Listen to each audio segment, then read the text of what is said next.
اب تم نے تو یہ بھی سنا ہوگا باجوں میں، تقریروں میں، کہ جس کو عشق نہیں حضور پاک صلی اللہ علیہ وسلم سے، اللہ تبارک و تعالی سے، اس کا ایمان مکمل نہیں۔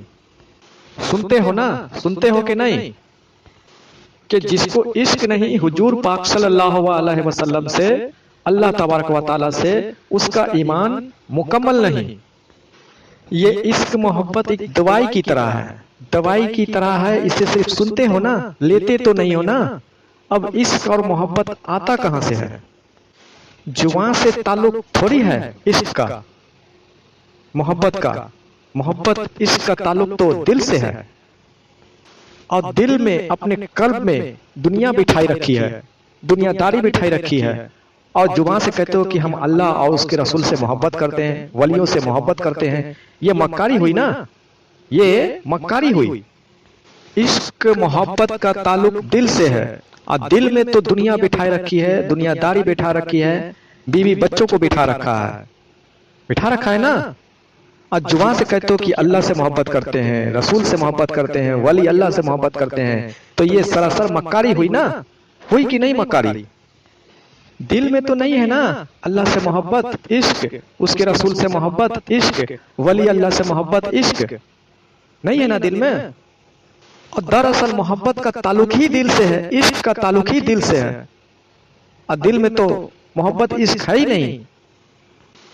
جب تمہارے دل میں ہر وقت اللہ اللہ شروع ہو جائے گی، ہر وقت اللہ ہو اللہ ہو تمہارے دل کے دھڑکنوں میں جب شروع ہو جائے گی، تم کام کاج کر رہے ہو، سو رہے ہو، ہر وقت تمہارے دل میں اللہ ہو جاری ہو جائے گی، اور کوئی بھی چیز اگر دل میں اتر جائے، دل میں آ جائے، تو اس سے محبت ہو جاتی ہے نا، ہو جاتی ہے۔ اور جب یقین جانو، جب تمہارے دل میں ہر وقت اللہ اللہ شروع ہو جائے گی، اللہ کا ذکر جاری آساری ہو جائے گی، تو تم کو اللہ سے محبت ہو جائے گی نا، اللہ سے عشق ہو جائے گی نا، ہو جائے گی کہ نہیں ہو جائے گی؟ ہو جائے گی نا۔ تو اس طرح تمہارے دل میں اللہ کی محبت آ جائے گی نا، اور جب تمہارے دل میں اللہ کی محبت آ جائے گی، تو پھر ہمارا مولا، ہمارا رب، وہ کسی کا احسان لیتا نہیں ہے، اس کے میں یہ خوبی ہے۔ اس مالک و مختار کے لیے تم 1 روپیہ خرچہ کرو، وہ 10 روپے تمہیں لوٹا دے گا۔ اس نے احسان نہیں مانا، احسان نہیں لیا، تب 10 روپے دیے نا۔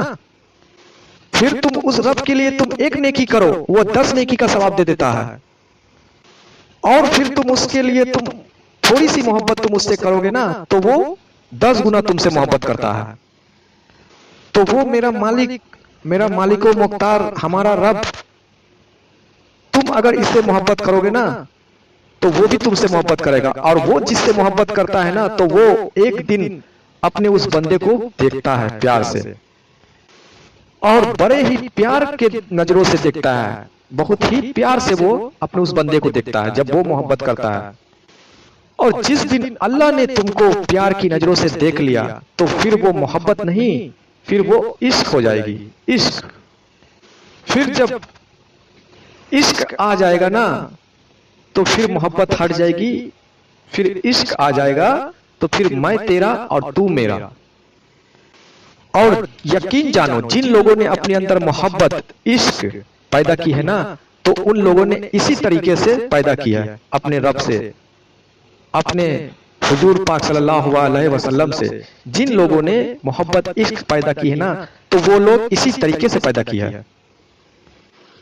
اور آگے ہمارے پیر و مرشد سرکار گوہر شاہی فرماتے ہیں کہ یہ جو سیارے ہیں نا، یہ کائنات، یہ جس عالم پہ ہم آپ رہتے ہیں، یہاں اس عالم پہ جو یہ سیارے ہیں نا، یہ چاند، ستارے، یہ مریخ، یہ جتنے بھی سیارے ہیں نا، ایک حدیث شریف میں آیا کہ یہ باطن کا عکس ہے، باطن کا عکس ہے۔ پہلے یہ سارے چیز جو ہم اپنی آنکھوں سے دیکھتے ہیں، یہ ساری چیزیں جو اس دھرتی پہ، دنیا پہ دیکھتے ہیں، یہ پہلے باطن میں تھا، پھر ادھر ظاہر میں یہ آیا۔ ہمارے سرکار فرماتے ہیں उधर बातिन में नूर था और इधर जाहिर में जो हमारी आंखों से जो देखते हैं, जिससे हम यूज करते हैं, इधर बिजली है। उधर बातिन में नूर था, इधर बिजली है, जिसे हम आप यूज करते हैं, जिसे हम आप मशरफ में लेते हैं। उधर बातिन में हूरें हैं, इधर जाहिर में औरतें हैं, जिससे हम आप निकाह करते हैं, अक्द करते हैं, शादी करते हैं। उधर असली खाने काबा है, बैतुल मामूर में असली खाने काबा है, इधर उसका नकल है। उधर लोहे महफूज में असल कुरान है, इधर लफ्जों के जरिए कागजों पे छपा हुआ कुरान है। असल सब उधर है। असली नमाज बैतुल मामूर में है, यहां ये नकली नमाज है। इस नमाज को नमाज सूरत बोलते हैं। वहां बैतुल मामूर में एक ही नमाज पढ़ लो तो वहां एक नमाज हजारों नमाज से अफजल है। अब इस दुनिया पे जो सैयारे हैं तो लोग साइंसदान चांद तक पहुंच जाते हैं ना, लेकिन तुम्हारे अंदर जो मखलूक है ना, यकीन करो तो अल्लाह तबारक व तआला ने 7 जहान बनाए हैं और तुम्हारे अंदर जो मखलूक है वो 7 मखलूक है और तुम्हारे अंदर के हर एक मखलूक का ताल्लुक एक एक जहान से है कि पता नहीं इसको कहां सैर करने का शौक हो।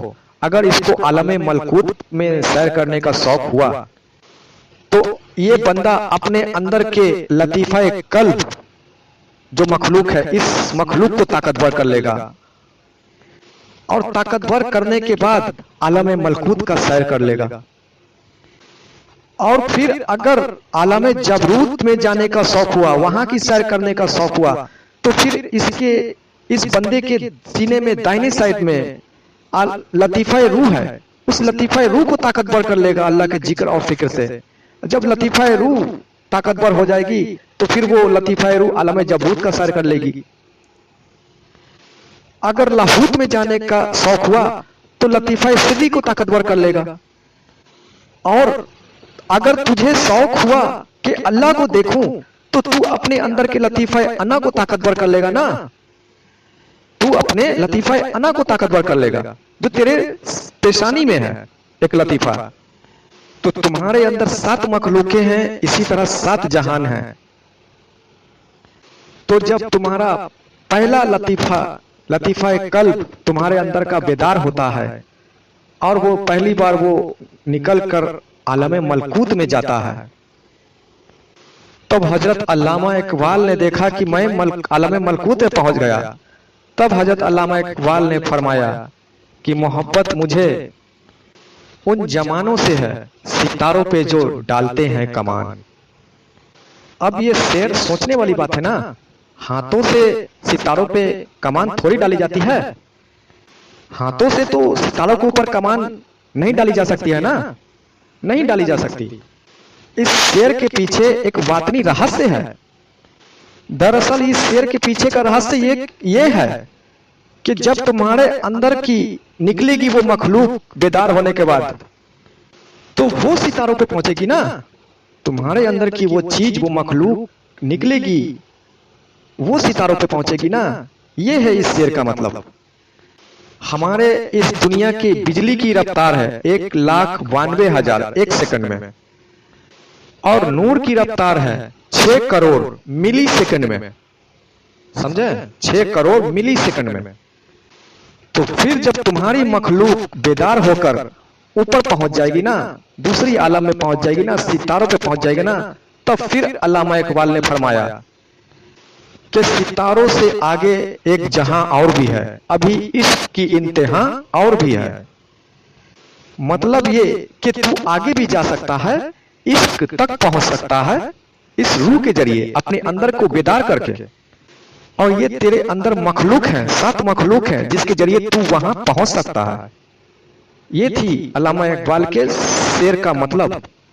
जो लोग इसकी हकीकत पे गौर करते हैं वो अल्लाह वाले सूफी लोग ही गौर करते हैं, इसकी हकीकत जानते हैं। सूफियों की शेर को सूफी ही जानते हैं, बाकी ये दुनियादार, ये ज़ाहिरी इबादत करने वाले लोग, शरीयत पे अमल पैरा रहने वाले लोग क्या जानेंगे। तो ये तुम्हारे अंदर ऐसी मखलूकें हैं अल्लाह ने रखी है जिसके जरिए तू वहां तक पहुंच सकता है। और एक मखलूक तुम्हारे अंदर ऐसी है कि जिसके जरिए तुम्हारा दिमाग चलता है, जिसके जरिए तुम सोचते हो, और उस मखलूक का नाम है लतीफ़ा अन्ना। जब उस मखलूक को तुम ताकतवर बना लेते हो, उस मखलूक का जिक्र जो है वो याहू का जिक्र है, और वो याहू के जिक्र से ताकतवर, वो ताकत में आ जाती है, ताकतवर हो जाती है। तो याहू के जिक्र से जो नूर बनेगा, वो नूर की गिजा उस मखलूक को मिलेगी, तो वो ताकत उसको इतनी मिल जाएगी कि तुम सोच भी नहीं सकते, सोच भी नहीं सकते कि उसे इतनी ताकत मिल सकती है। और इतनी ताकत मिल जाएगी कि एक रोज तुम सोचोगे कि देखें ऊपर क्या हो रहा है, तुम इधर सोचोगे कि देखें ऊपर क्या हो रहा है, और तुम्हारी वो मखलूक तुम्हारे अंदर से निकलेगी, परवाज कर जाएगी। और जब परवाज कर जाएगी तो बैतुल मामूर में पहुंचेगी। फरिश्ते कहेंगे रोको इसको, लेकिन रुकेगी नहीं। फिर फरिश्ते कहेंगे चलो, नहीं रुकी, कोई बात नहीं है, जो कुछ भी है आगे जाकर जल जाएगी। उससे आगे तो फरिश्ते भी नहीं जा सकते, आगे जाकर जल ही जाएगी। लेकिन वो मखलूक वहां पहुंच जाएगी जहां रब की जात है, वहां पहुंच जाएगी जहां रब की जात है। ये तुम्हारे अंदर की मखलूक, तुम नहीं, तुम्हारे अंदर की जो मखलूक है वो वहां पहुंच जाएगी। जाहिरी जिस्म से हुजूर पाक वहां पहुंचे सबे मिराज में, इन मखलूकों के जरिए अल्लाह के वली वहां पहुंचते हैं ना। फिर जब ये मखलूक अल्लाह के रूबरू हो जाएगी ना, तो फिर वो रब का नक्शा, रब का दीदार उस मखलूक के जरिए उस बंदे के आंखों तक आ जाएगा, आंखों से फिर दिल में उतर जाएगा ना। और जब अल्लाह का नक्शा, अल्लाह का दीदार जब दिल में उतर गया ना जिस बंदे के अंदर, तो वो बंदे को कहते हैं मुर्शिद कामिल, उस बंदे को कहते हैं मुर्शिद कामिल। तो ऐसे मुर्शिदों के लिए हजरत सुल्तान बाहू रहमतुल्लाह अलैह ने फरमाया कि मैनू मुर्शिद का दीदार बाहू मैनू लख करोड़ों हज्जा, यानी कि ऐसे मुर्शिद का दीदार मेरे लिए लाख करोड़ हज के बराबर है। तो जब मुर्शिद पकड़े तो ऐसे मुर्शिद पकड़े, और ऐसे मुर्शिद पकड़नी चाहिए जो रब तक पहुंचाए, अल्लाह की जात तक पहुंचाए। अगर चलो ऐसे मुर्शिद अगर रब तक पहुंचा भी ना सके तो कम से कम उन मुर्शिद की दीदार अगर कर रहे हैं, दीदार से भी तो सवाब मिल रहा है ना। दीदार भी अगर कर रहे हैं तो दीदार से ही सवाब मिल रहा है। और तुम यकीन जानो, तुम सभी भाइयों से मैं कह रहा हूं कि तुम्हें मुर्शिद की जरूरत जरूर पड़ेगी। यकीन जानो, तुम्हें मुर्शिद की जरूरत जरूर पड़ेगी, ऐसे मुर्शिद की। आज भले ही सही ना सही, आज भले ही ना सही जरूरत हो, लेकिन एक दिन जरूरत जरूर पड़ेगी। जब तुम दीन की तरफ जाओगे, हिदायत हासिल करना चाहोगे, तो मुर्शिद की जरूरत तुम्हें जरूर पड़ेगी। तो जरूरत तुम्हें जरूर पड़ेगी रहबर की। लेकिन क्या होगा कि तुमको तुम्हारा रहबर सही मिले या ना मिले। तो ये रहबर सही मिले या ना मिले, इसके लिए तुम्हारे अंदर कसौटी होनी चाहिए ना। जिस तरह चोर को चोर पहचानता है, वली को वली पहचानता है। एक चोर को सामने बैठा दो, एक चोर को उसके सामने बैठा दो, दोनों की नजरें पे नजरें टिकी रहेगी, एक दूसरे को समझ जाएंगे वो कि मेरा जाति भाई है। और एक वली उधर, एक अल्लाह के वली उधर और एक अल्लाह के वली इधर, इनके क्या टकराएंगे? इनके बातिन टकराएंगे, इनके दिल टकराएंगे, इनके कल्ब टकराएंगे ना, क्योंकि नूर उधर और नूर इधर। तो समझ जाएंगे ना कि ये अल्लाह वाला है, अल्लाह का वली है, अल्लाह का दोस्त है। इसी तरह जब तुम्हारे दिल में भी नूर आ जाएगा ना, तुम्हारे दिल में नूर आएगा भाई, तो कैसे नूर बनाने का तरीका जान लो। हमारे सरकार, हमारे पीर मुर्शिद बता रहे हैं। ये नमाज, ये रोजे तो कर रहे हो, लेकिन वो नूर तुम्हारे दिल में कैसे सरायत करेगा, वो नूर कैसे बना पाओगे, ये भी तो जान लो। वो नूर बनेगा तुमको जिक्र कल्ब की इजाजत लेने पर, अपने अंदर की बातिन को जगाने पर, अपने धड़कनों में अल्लाह का जिक्र बसाने पर। जिक्र कल्ब की इजाजत जब मिल जाएगी ना, اور جب تمہارے دل میں ہر وقت اللہ کا ذکر جاری اور ساری ہو جائے گا نا تو تمہارے اندر نور بنے گا.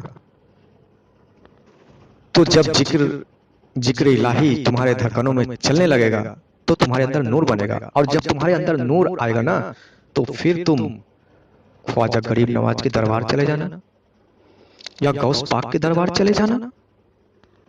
پھر وہاں بھی اللہ اور یہاں دل میں بھی اللہ. تو ایک ٹکراؤ ہو جائے گی نا.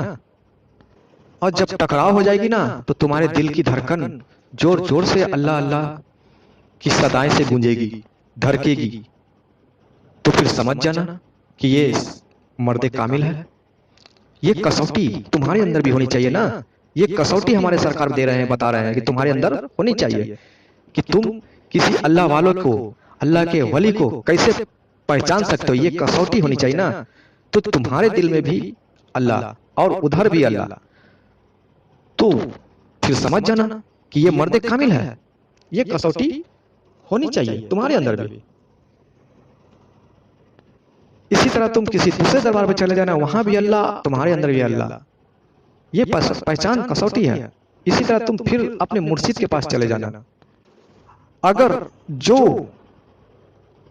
تمہارے اندر کیفیت خواجہ غریب نواز کے دربار پہ ہوئی, غوث پاک کے دربار پہ ہوئی, جو تمہارے اندر کیفیت یہ اللہ والوں کے دربار میں ہوئی, اگر وہی کیفیت تمہارے مرشد کے پاس ہوئی تو سمجھ جانا, تو یقین پکا ہو گیا. سمجھ جانا کہ یہ مرشد کامل ہے. پھر اس کے بعد اب جان جاتی ہے تو جانے دو. اب وہ جیسا بھی ہے اس کو قدموں میں گر جا, اس کے قدم پکڑ لے. اب اگر تو جس مرشد کے پاس گھڑی گھڑی جاتا ہے, بار بار جاتا ہے, اور کچھ بھی تجھے حاصل نہیں ہو رہا ہے, تو تیرا وقت برباد ہو رہا ہے نا, تیری عمر برباد ہو رہی ہے نا. اور جب تیرے اندر کسوٹی آ جائے گی, پھر جب تو تلاش کرے گا نا تو تجھے کوئی ولی اور مرشد کامل ہی تجھے ملے گا نا. تو یہ کسوٹی ہمارے سیدنا ریاض احمد گوہر شاہی, ہمارے پیر و مرشد دے رہے ہیں. یہ کسوٹی تمہارے اندر ڈال رہے ہیں. اور آپ لوگ آئیں اور اس کسوٹی کو اپنے اندر سرایت کریں, اپنے اندر یہ نور, یہ ذکر کی اجازت لیں, اور آپ بھی وہ کسوٹی والے بنیں کہ آپ ولی مرشد کو پہچان سکیں اور ذکر قلب کی اجازت طلب کریں. یہ سرکار گوہر شاہی کی طرف سے سبھی کے لیے عام ہو رہا ہے. آپ بھی بے ہجک ہو کر کے شیطان کے پھندے سے اپنے آپ کو نکالیں, شیطان کی گمراہیت سے نکالیں. شیطان آپ کو گمراہ کرے گا, بھٹکائے گا, آپ کو ادھر ادھر کے باتوں میں, کاموں میں الجھائے گا اس چیز سے, کیونکہ وہ ڈرتا ہے. آپ کو اجازت لینے سے دل میں خیال آئے گا لیکن آپ کے دماغ کو بھٹکا دے گا. لیکن شیطان کی چال کو پکڑیں اور بے ہجک ہو کر آپ ذکر قلب کی اجازت لیں, شیطان کے بہکاوے میں نہ آئیں. اجازت لیں اور یہ کسوٹی اپنے اندر سرایت کریں, ولی کو, مرشد کو پہچاننے کی کسوٹی. نمبر ڈسکرپشن میں دے دیا گیا ہے. بے ہجک ہو کر کے آپ ذکر قلب کی اجازت یہاں سے طلب کریں. گوہر شاہی مرحبا.